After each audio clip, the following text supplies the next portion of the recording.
చలో నెక్స్ట్ మిగతా వార్తల్లో బీఆర్ఎస్ కు బై బై.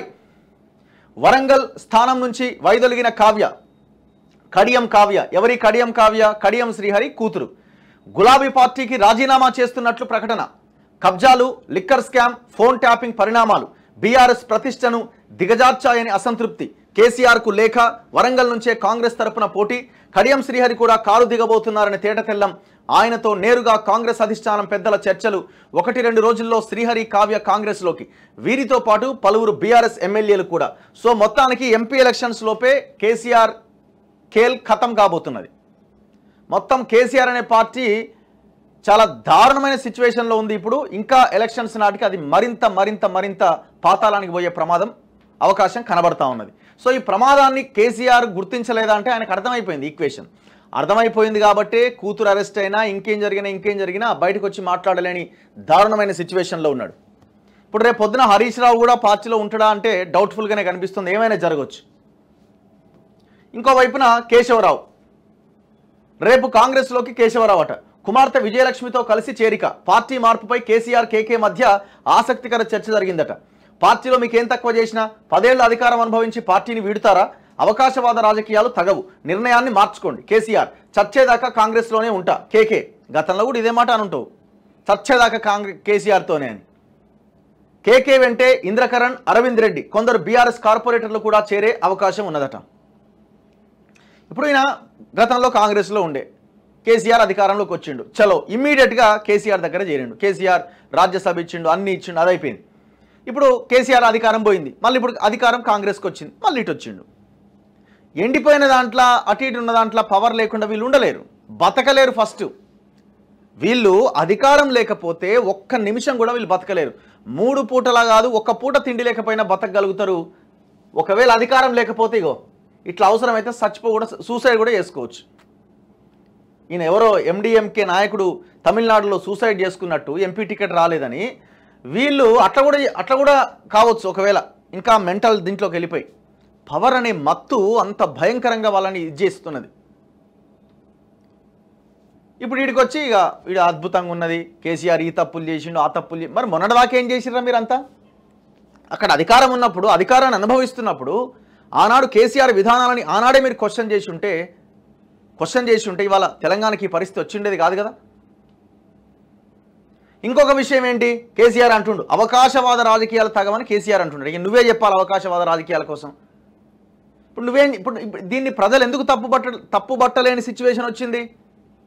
తప్పుబట్టాల్సిన పాయింట్ని ప్రజలు ఎందుకు బలంగా దీన్ని ఇట్లనే ఉంటుంది, కేసీఆర్ గతంలో ఏం చేసిండు అనే కాడికి వచ్చింది పరిస్థితి. ఇప్పుడు నువ్వు అవకాశవాద రాజకీయాలు తగవని ఇప్పుడు అంటున్నావు, మరి ఆనాడు నువ్వేం చేసినావు? నీ పార్టీకి బలం ఉన్నా 80 స్థానాలు వచ్చినా మళ్ళీ ఇంకా మొత్తం విపక్ష పార్టీలన్నింటినీ మొత్తం విలీనం చేసుకుంటేవి, వాళ్ళ ఎల్పీలు మొత్తం విలీనం చేసుకుంటేవి. అవసరం ఏముండే? నువ్వు చేసిన విద్య నీకే ఎలా తలుగుతూ ఉన్నది. ఎవడు తీసుకున్న గొత్తులో వాడేబడ్డట్టు నీ బొందలో నువ్వే పోతున్నావు. ఇవాళ కేశవరావుని నువ్వు 10 ఏళ్ళు ఉన్నావు నా పక్కన, ఇప్పుడు ఎందుకు లేవు, నీకు పదవి ఇచ్చిన కదా అంటే. ఇక వీళ్ళది కడియం శ్రీహరి. బీఆర్ఎస్ కు భారీ షాక్ తగిలింది. వరంగల్ లోక్సభ స్థానానికి అభ్యర్థిగా పార్టీ ఖరారు చేసిన కడియం శ్రీహరి కుమార్తె కడియం కావ్య పోటీ నుంచి తప్పుకుంటున్నట్లు, పార్టీకి రాజీనామా చేస్తున్నట్లు ప్రకటించారు. ఈ మేరకు బీఆర్ఎస్ అధ్యక్షుడు కేసీఆర్ కు ఆమె లేఖ రాశారు. గులాబీ పార్టీకి కావ్య రాజీనామా చేయడంతో సీనియర్ నేత స్టేషన్ గన్పూర్ ఎమ్మెల్యే కడియం శ్రీహరి కూడా కారు దిగబోతున్నారనేది స్పష్టమైంది. ఇక కూతురు రాజీనామా చేసిందంటే ఇక ఆయనది కూడా అయినట్టే. నేడో రేపో ఆయన బీఆర్ఎస్ కు రాజీనామా చేసి కాంగ్రెస్ లో చేరబోతున్నారని విశ్వసనీయ సమాచారం. వెరీ క్లియర్, బీఆర్ఎస్ నుంచి పోటీ చేస్తే నా కూతురు గెలిచే అవకాశం లేదు.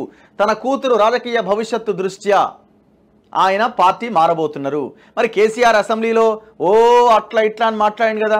మొన్న అసెంబ్లీలో కడియం శ్రీహరి కాళేశ్వరం మీద కాళేశ్వరం అద్భుతం అన్నాడు కదా.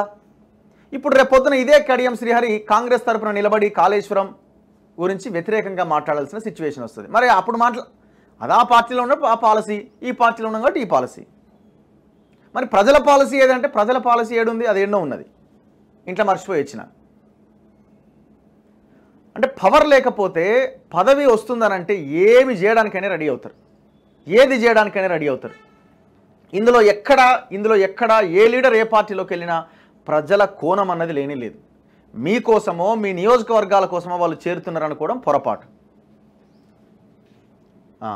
కడియం శ్రీహరిని కాంగ్రెస్లో చేర్చుకునేందుకు ఢిల్లీ అధిష్టానం పెద్దలే ఆయనతో చర్చించి రంగం సిద్ధం చేసినట్టుగా తెలిసింది. ఇందులో భాగంగా తొలుత కడియం కుమార్తె కావ్య బీఆర్ఎస్కు రాజీనామా చేశారు.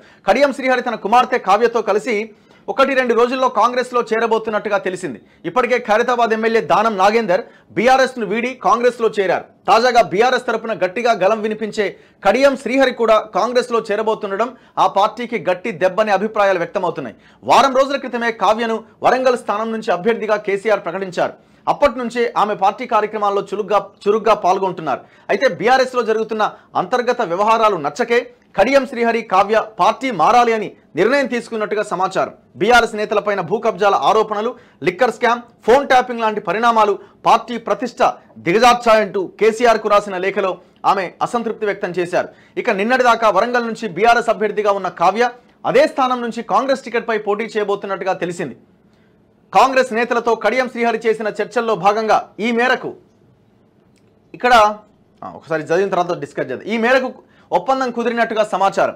కడియం శ్రీహరితో పాటుగా పలువురు బీఆర్ఎస్ ఎమ్మెల్యేలు కూడా ఆ పార్టీని వీడి కాంగ్రెస్లో చేరేందుకు రంగం సిద్ధమైంది. ఈ క్రమంలో బీఆర్ఎస్ను వీడే ఎమ్మెల్యేల సంఖ్య భారీగానే ఉంటుందని, పలువురు ఎమ్మెల్యేలు తమతో టచ్లో ఉన్నారని కాంగ్రెస్ వర్గాలు చెబుతుండడం గమనార్హం. 2-3 రోజుల్లోనే పలువురు ఎమ్మెల్యేలు బహిరంగంగా కాంగ్రెస్లో చేరేందుకు ముందుకొస్తారని పార్టీ వర్గాలు చెబుతున్నాయి. అప్పుడు రంజిత్ రెడ్డి, ఇప్పుడు కావ్య. పార్టీ కోరి టికెట్ ఇచ్చిన అభ్యర్థులు ఒక్కొక్కరిగా బీఆర్ఎస్ను వీడుతూ ఉండడం, చేవెళ్ల స్థానం నుంచి సిట్టింగ్ ఎంపీ రంజిత్ రెడ్డికే టికెట్ ఇస్తే ఆయన కారు దిగి కాంగ్రెస్లో చేరారు. చేవెళ్ల నుంచే కాంగ్రెస్ తరపున బరిలో నిలిచారు. తాజాగా కావ్య కూడా అదే బాట పట్టడం గులాబీ పార్టీ శ్రేణులను కలవరపరుస్తోంది. అయితే బీఆర్ఎస్ నుంచి టికెట్ పొందిన అభ్యర్థుల్లో ఇంకొందరు కూడా కాంగ్రెస్లో టచ్లో ఉన్నట్లు సమాచారం. గందరగోళ పరిస్థితులతోనే వరంగల్ లోక్సభ స్థానం పరిధిలో బీఆర్ఎస్లో నెలకొన్న గందరగోళ పరిస్థితులే కావ్య పోటీ నుంచి వైదొలగడానికి, పార్టీకి రాజీనామా చేయడానికి దారితీశాయని భావిస్తున్నారు. వరంగల్ టికెట్ను తొలుత అప్పటి బీఆర్ఎస్ వరంగల్ జిల్లా అధ్యక్షుడు వర్ధన్నపేట మాజీ ఎమ్మెల్యే ఆరూరి రమేష్ ఆశించారు. అప్పటికే తన కుమార్తె కావ్యను రాజకీయాల్లోకి తీసుకురావాలనే ఆలోచనలో ఉన్న కడియం శ్రీహరి వరంగల్ ఎంపీ టికెట్ తనకే ఇవ్వాలని అధిష్టానంపై ఒత్తిడి తెచ్చారు. ఇప్పుడు మీరు ఒక విషయం గమనించండి. ఒకవేళ కనుక బీఆర్ఎస్ అధికారంలో వచ్చుంటే వీళ్ళు రాజీనామా చేస్తారో మీరు ఆలోచించండి. సింపుల్, ఒకటి వీళ్ళ ఆలోచన పవర్. ఈ పరిణామాలను గుర్తించిన ఆరూరి రమేష్ తనకు టికెట్ రాదని భావించి బీజేపీ వైపు మొగ్గు చూపారు. తర్వాత నాటకీయ పరిణామాల మధ్య ఆరూరికే టికెట్ ఇస్తామని కేసీఆర్ ఆఫర్ ఇచ్చారు. అయితే తనకు టికెట్ ఇచ్చిన పార్టీలో ఎవరూ సహకరించారంటూ రమేష్ కేసీఆర్ ఆఫర్ను తిరస్కరించారు. అనంతరం ఉమ్మడి వరంగల్ జిల్లా ముఖ్య నేతల సమక్షంలోనే ఈ నెల 13వ తేదీన కడియం కావ్యను వరంగల్ ఎంపీ అభ్యర్థిగా కేసీఆర్ ప్రకటించారు. తర్వాత ఉమ్మడి జిల్లా వ్యాప్తంగా మాజీ ఎమ్మెల్యేలు, జెడ్పీ చైర్మన్లు, ఎంపీపీలు, మాజీ ఎంపీలు, ఎమ్మెల్సీలను కావ్య కలుస్తూ తనకు మద్దతు ఇవ్వాలని కోరుతున్నారు. మరోవైపు కావ్యకు టికెట్ ఖరారు కావడంతో BRS sitting MP Pasunuri Dayakar ఈ నెల 16వ తేదీన తన అనుచరులతో కలిసి కాంగ్రెస్లో చేరారు. ఆ మరుసటి రోజే 17వ తేదీన వరంగల్ బీఆర్ఎస్ జిల్లా అధ్యక్షుడు ఆరూరి రమేష్ కేంద్ర మంత్రి కిషన్ రెడ్డి సమక్షంలో బీజేపీలో చేరారు.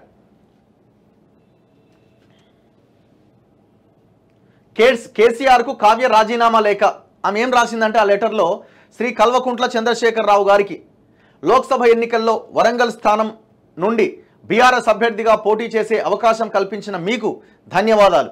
గత కొన్ని రోజులుగా పార్టీ నాయకత్వంపై మీడియాలో వస్తున్న అవినీతి, భూ కబ్జాలు, ఫోన్ ట్యాపింగ్ లాంటి వ్యవహారాలు, లిక్కర్ స్కామ్ లాంటి విషయాలు పార్టీ ప్రతిష్టను దిగజార్చాయి. జిల్లాల్లోని నాయకుల మధ్య సమన్వయం, సహకారం లేకపోవడం, ఎవరికి వారే యమునా తీరే అన్నట్టుగా వ్యవహరించడం పార్టీకి మరింత నష్టం చేస్తోంది. ఈ పరిస్థితుల్లో నేను పోటీ నుంచి విరమించుకోవాలని నిర్ణయించుకున్న గౌరవనీయులైన కేసీఆర్ గారు, పార్టీ నాయకత్వం, బీఆర్ఎస్ కార్యకర్తలు నన్ను మన్నించవలసిందిగా కోరుతున్నాను. నేనేమి చేయలేకపోతున్నాను. నేను బీఆర్ఎస్లో ఉంటే గెలిచే అవకాశం లేదు, అందుకే కాంగ్రెస్లోకి వెళ్తున్నానని ఆమె చెప్పకనే చెప్తున్నారు. మరి ఇప్పుడు స్టేషన్ గన్పూర్ ఎమ్మెల్యేగా ఉన్నాడు కదా కడియం శ్రీహరి, మరి ఎట్లా? సో ఆయన కూడా పార్టీ మారబోతున్నారు. దానం నాగేందర్ మీద అనర్హత వేటు పడుతుందా? దాంతోపాటు కడియం శ్రీహరి మీద కూడా ఒకవేళ పార్టీ మారితే అనర్హత వేటు పడుతుందా?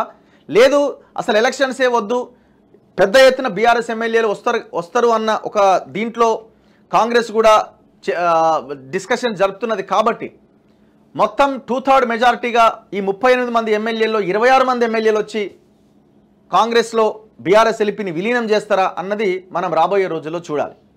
సో అల్టిమేట్గా వీళ్ళ ఆలోచన ఒకటే, పవర్. అధికారం కోసమే పార్టీ మారుతున్నారు, పదవుల కోసమే పార్టీ మారుతున్నారు. ఇక్కడ ప్రజల కోణం అన్నది లేనే లేదు. మరి ఇక్కడ ఇదే వరంగల్లో గట్టిగా పనిచేసిన కాంగ్రెస్ కార్యకర్తలు ఏమైపోవాలి, కాంగ్రెస్ నాయకులు ఏమైపోవాలా? ఒకసారి ఆలోచించండి. నాట్ ఓన్లీ కాంగ్రెస్, బీజేపీ పరిస్థితి కూడా అంతే. ఆరూరు రమేష్ని తీసుకొని వచ్చారు బీఆర్ఎస్ నుంచి. ఆరూరు రమేష్ మీద పెద్ద ఎత్తున కబ్జా ఆరోపణలు ఉన్నాయి. మరి ఆరూరు రమేష్ చేసిన పాపాలని పోయినట్టేనా? మరి ఆరూరు రమేష్ వచ్చి ఇక్కడ ఎంపీ టికెట్ తీసుకోవడం వల్ల ఇక్కడ ఈ పార్టీలో ఉన్న నాయకులు ఏమైపోవాలా?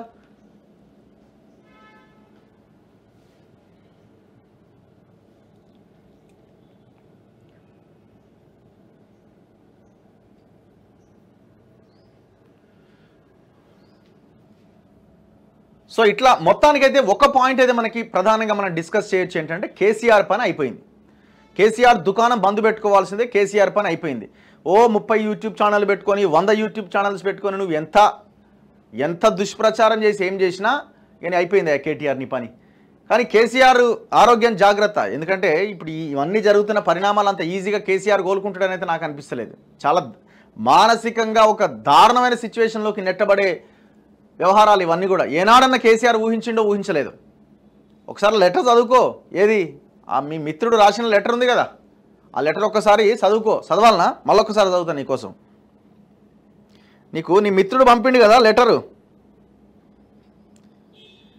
ఉద్యమ సహచరుడి లెటర్ అని ఒక వీడియో వైరల్ అయింది కదా. అరే ఎక్కడ పోయింది అది?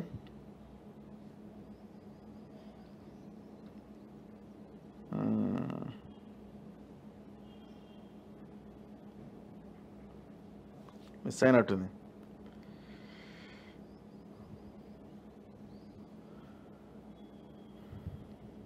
సరే అదేమో పోయింది. ఎనీవే, సో ఆ లెటర్ ఒక్కసారి చదువుకొని మొత్తం తెలంగాణ ప్రజల్ని సర్వనాశనం చేయడానికి నీ అధికారం అంతా వాడి ఏ పని అయితే నువ్వు చేసినావో ప్రజలకు క్షమాపణ చెప్పి తిన్నదంతా కక్కి నువ్వు ఏ పొజిషన్లో గతంలో ఉండినా ఆ పొజిషన్కి రా. అప్పుడు నిన్ను ప్రజలు ఏమైనా క్షమించడానికి అవకాశం ఉంటుంది.